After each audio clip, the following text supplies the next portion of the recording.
This Seniors Empowerment Workshop session is being organized by the Network for Bridging the Social Gap for Young Women. nbsgyw received this funding from the Federal Government of Canada through the New Horizon for Seniors program for 2023 to 2024 to support Black seniors, women with mental health conditions, to combat the lingering psychological effects of the COVID-19 pandemic. nbsgyw's mandate is to provide economic and social development support through capacity building initiatives to empower young girls, women, and vulnerable individuals through basic career training and computer skills, microloan projects, social development initiatives, and community mobilization through community centers. As a not-for-profit community-based organization, we are committed to improving the mental well-being of our community, nurturing skills in self-reliance and community wellness. This impact is incorporated into all aspects of our programming to promote cooperation, dedication, and the embrace of our culture with pride and respect. nbsgyw achieves its mandate and uploads its vision by providing direct services to as many as 132 young girls and women annually. These services include 1. Providing settlement and integration support and employment assistance for vulnerable women, girls, and newcomers. 2. Providing counseling, social and advocacy support systems for women impacted by gender-based violence and connect them with appropriate social and justice systems. 3. Increasing accessibility to social programming for vulnerable seniors to improve their community engagement and combat social isolation and loneliness. 4.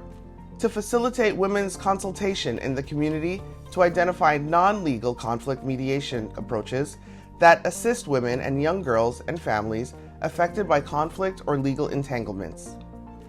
5. Delivery of nutritional food to vulnerable Black and visible minority families to combat food insecurity. 6. To collaborate with government departments and agencies, public and private organizations to help reduce the number of socially vulnerable women and youth facing social implications. And 7. To help facilitate the transfer of knowledge to women, youth, and young adults on establishing and operating a small, medium enterprise. Link them with small grants and loans to support the social and economic participation and inclusion of women and young adults in the labor market.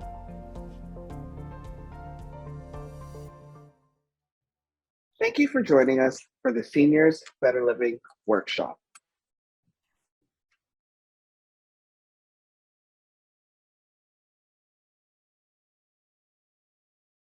This session focuses on what are some positive aging approaches for seniors and their families to adjust to old age reality.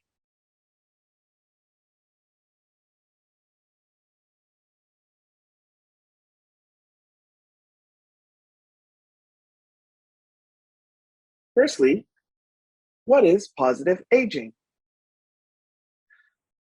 Positive aging is an approach that recognizes how our mindset and attitudes affect our physical and emotional well-being as we age. The Positive Psychology Institute defines it as the process of maintaining a positive attitude, feeling good about yourself, keeping fit and healthy, and engaging fully in life as you age. The World Health Organization defines positive aging as the process of developing and maintaining the functional ability that enables well-being in older age.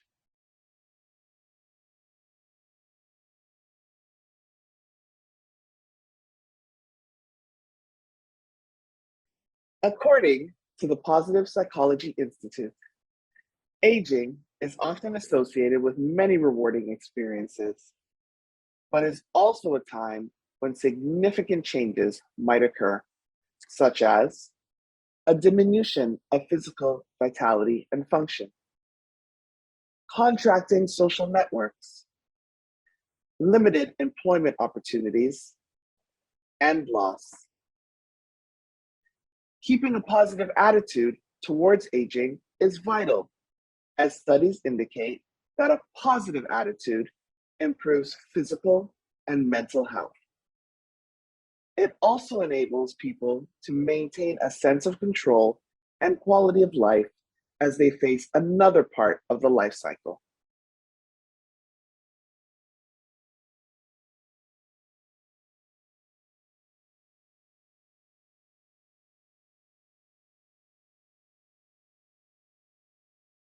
What are some positive aging approaches for seniors and their families to adjust to old age reality?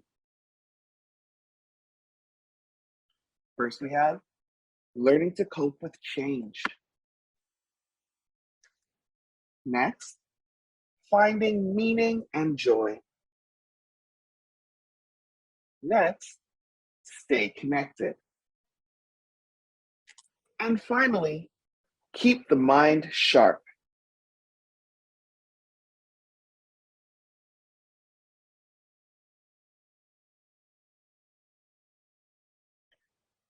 Now we're going to talk about learning to cope with change. As seniors age, there will be periods of both joy and stress. It's important for them to build resilience and find healthy ways to cope with challenges.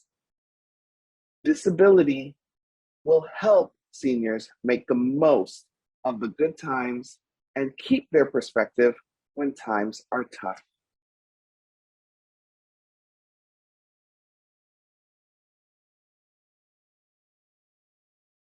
They can do things as focus on the things to be grateful for. The longer a senior lives, the more they lose. But as they lose people and things, life becomes even more precious. When they stop taking things for granted, that helps them appreciate and enjoy what they have even more. Next, we have acknowledge and express one's feelings. It can be challenging to show emotions, perhaps feeling that such a display is inappropriate and weak. Burying feelings can lead to anger, resentment, and depression. Find healthy ways to process feelings, perhaps by talking with a close friend or writing in a journal. Next, we have take daily action to deal with life's challenges. When a challenge seems too big to handle, sweeping it under the carpet often appears the easiest option. But ignoring the problem doesn't make it go away. It allows both the problem and anxiety to build. Instead, taking things one small step at a time can go a long way to boosting a senior's confidence and reminding them that they are not powerless.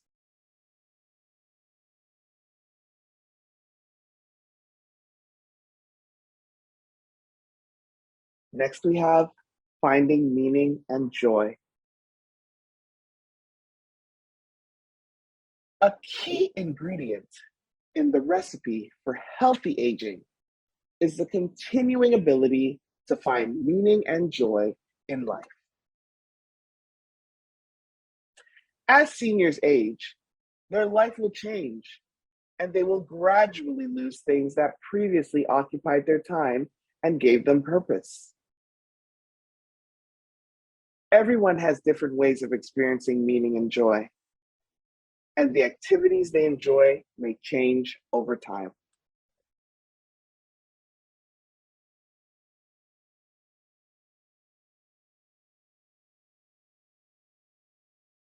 First, we have pick up a long neglected hobby or try a new hobby. Seniors can join classes, clubs, or sports teams. This is a great way to pursue a hobby and expand their social network at the same time. Next, we have learning something new, such as an instrument, a foreign language, a new game, or a new sport. Learning new activities not only adds meaning and joy to life, but can also help to maintain brain health and prevent mental decline. Next, we have get involved in the community. Attending a local event or volunteering for a cause that's important to a senior. Community work can also be a great way of utilizing and passing on the skills honed in a senior's career without the commitment or stress of a regular employment. And finally, we have spend time in nature. Taking a scenic hike, going fishing or camping, enjoying a ski trip, or walking a dog in the park.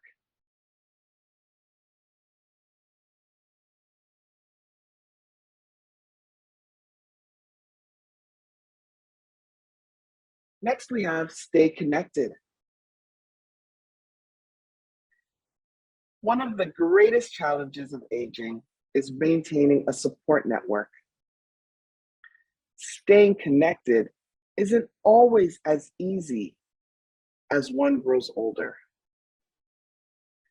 Even for those who have always had active social life,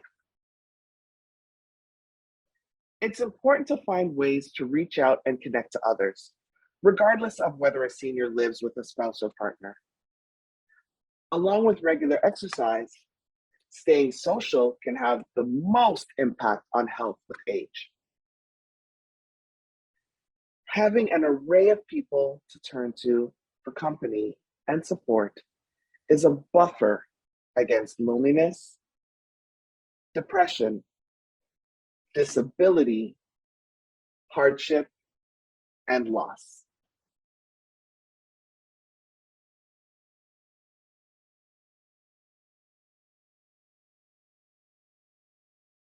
Some things they can do are connect regularly with friends and family. Seniors can spend time with people they enjoy and who make them feel upbeat. It may be a neighbor they like to exercise with, a lunch date with an old friend, shopping with their children, or playing with grandkids. Next, make an effort to make new friends. As an elder loses people in their circle, it is vital to make new connections so their social support and life doesn't decline. Younger friends can re-energize seniors and help them see life from a fresh perspective. And next we have volunteer. Giving back to the community is a wonderful way to strengthen social bonds and meet others interested in similar activities or who share similar values. Even if one's mobility becomes limited, you can get involved by volunteering on the phone.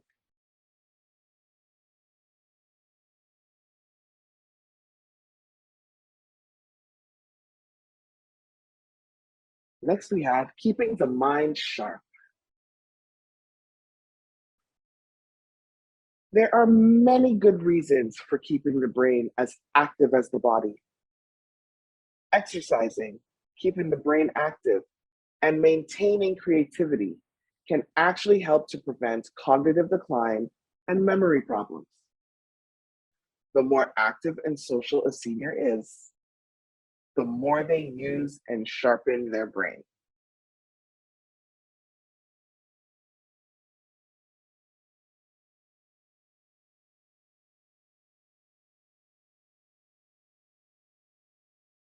Some things they can do are challenge your brain. For some seniors, challenging the brain could involve playing new games or sports. Others may enjoy puzzles or trying out new cooking recipes. Next, we have vary habits. Seniors don't have to work elaborate crosswords or puzzles to keep their memory sharp. Varying your habits can help to create new pathways in the brain. And finally, we have taking on a completely new subject. Taking on a new subject is a great way to continue to learn. It could be learning a new language, learning new computer skills, or learning to play the piano. There are many inexpensive classes at community centers or community colleges that allow seniors to tackle new subjects.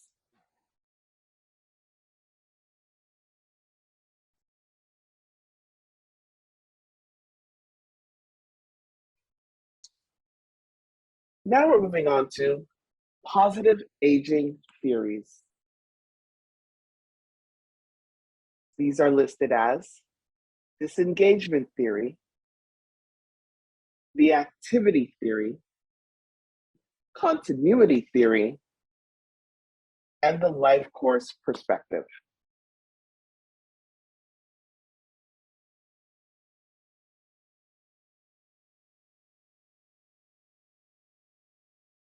We're going to start with disengagement theory. Elaine Cumming and William E. Henry from 1961 developed the disengagement theory. Their theory is that as we age, we remove ourselves from social roles and interactions.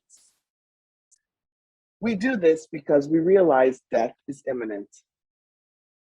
Rather than have our reputation damaged due to the loss of skills, we retreat.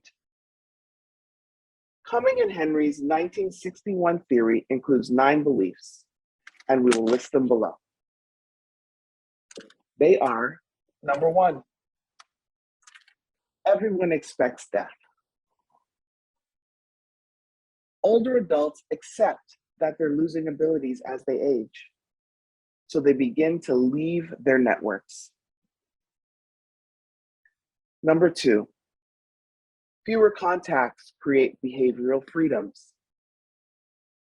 This creates an I can do whatever I want approach to their behavior.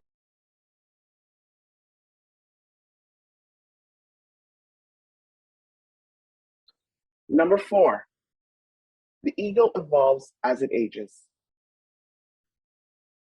The older adult steps aside so the younger person can take over in whatever role the elder leaves. The older person seeks out personal enjoyment. Number 5, complete disengagement occurs when society is ready for it. Older adults can't transition unless society is ready to let them. Number 6, disengagement can occur if people lose their roles. Roles are gender specific. Men do labor, women handle domestic responsibilities. If they're unable to fulfill their role, then disengagement happens. Number 7, readiness equates to societal permission. When older adults begin pondering their death, sense a loss of status, and lose ego energy, then society allows disengagement.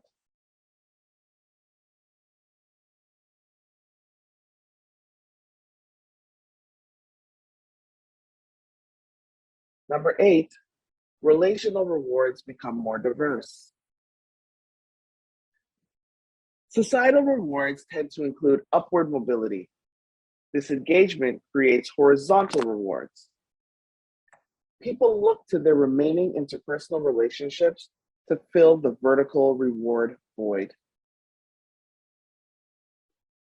And finally, number 9, this theory is independent of culture. It takes on the norms of the person's culture. The entire process is mutual and acceptable between the person and society. A person's usefulness determines when they disengage. A delay in disengagement happens if society still deems the person useful. Cumming and Henry developed and published their theory in 1961.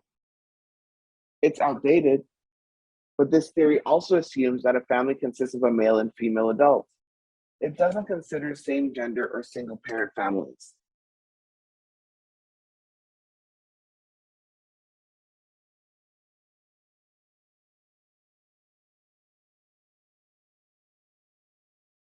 Next, we have the activity theory. The activity theory proposes that aging adults who engage in daily activities that they perceive as productive age successfully. It takes into account the value of social interactions in aging gracefully. Developed in 1961 by Robert Havegers, it applies to anyone at any age. People are happier when engaged in activities they enjoy. This fits well with the self-determination theory of motivation.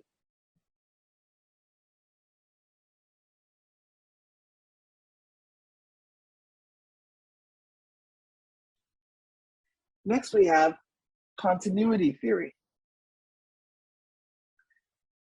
Continuity theory is a person's ability to maintain their habits, preferences, lifestyle, and relationships as they age. It states that people try to maintain continuity between who they were and who they're becoming. It's like the concept of crystallized intelligence. A person takes their knowledge from the past and applies it to future changes. Continuity theory is about balance. There also are two types of continuity: internal and external. Internal is about our personality traits, while external is about our environment.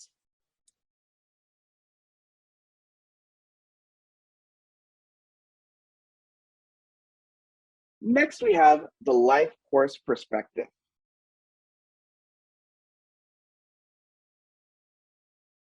This theory takes into consideration your previous life experiences, including family history. It's a proactive, connected approach. It encompasses social, emotional, and physical development throughout the lifespan.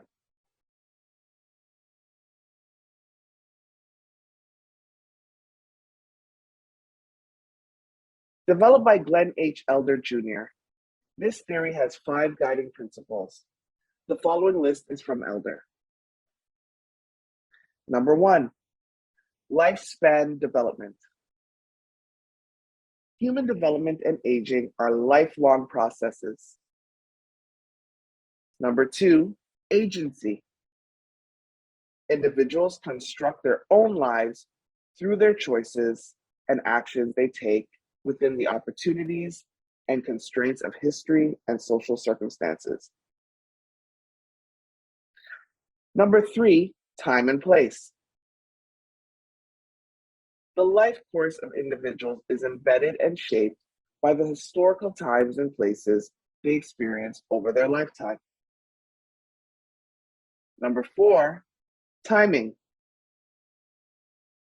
The developmental antecedents and consequences of life transitions, events, and behavioral patterns vary according to their timing in a person's life.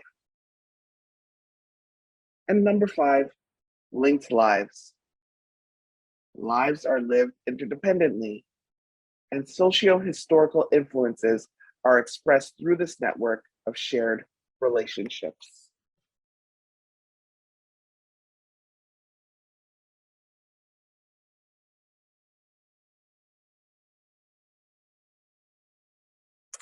Here are some tips and strategies to promote positive aging.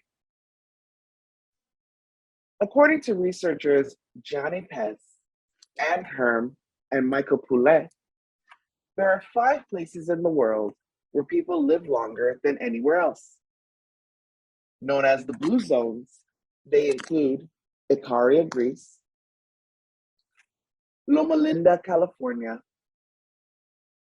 Sardinia, Italy, Okinawa, Japan, and Nicoya, Costa Rica. In collaboration with demographers and researchers, there are 9 identified specific lifestyle habits of the blue zones. They are: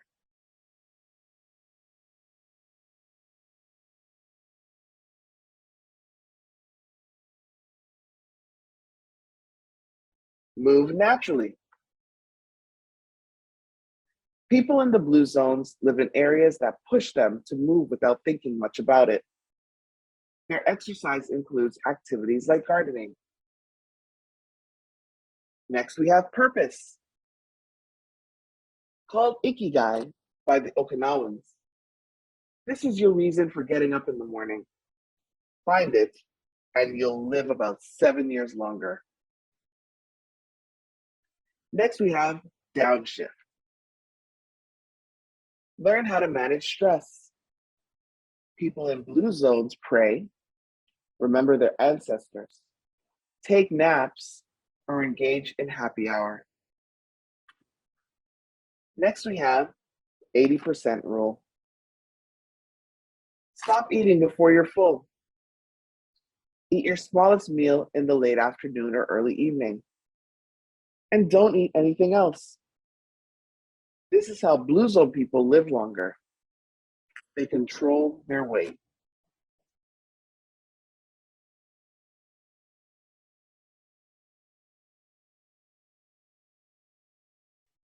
Next, we have plant slant. Eat more beans.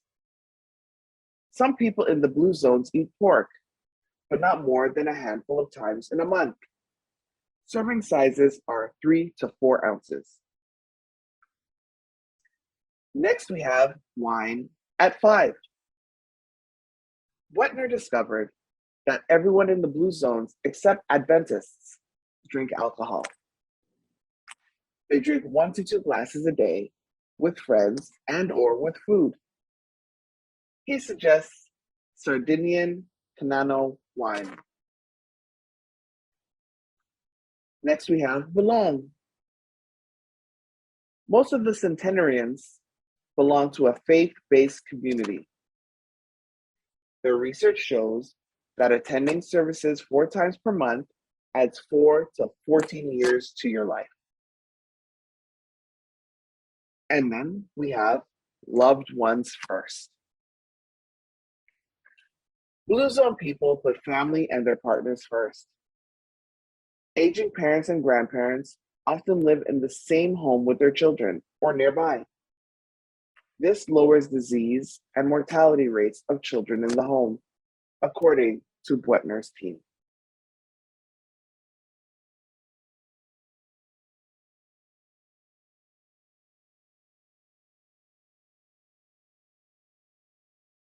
Thank you so much for joining us for this Seniors Better Living workshop. We look forward to seeing you again.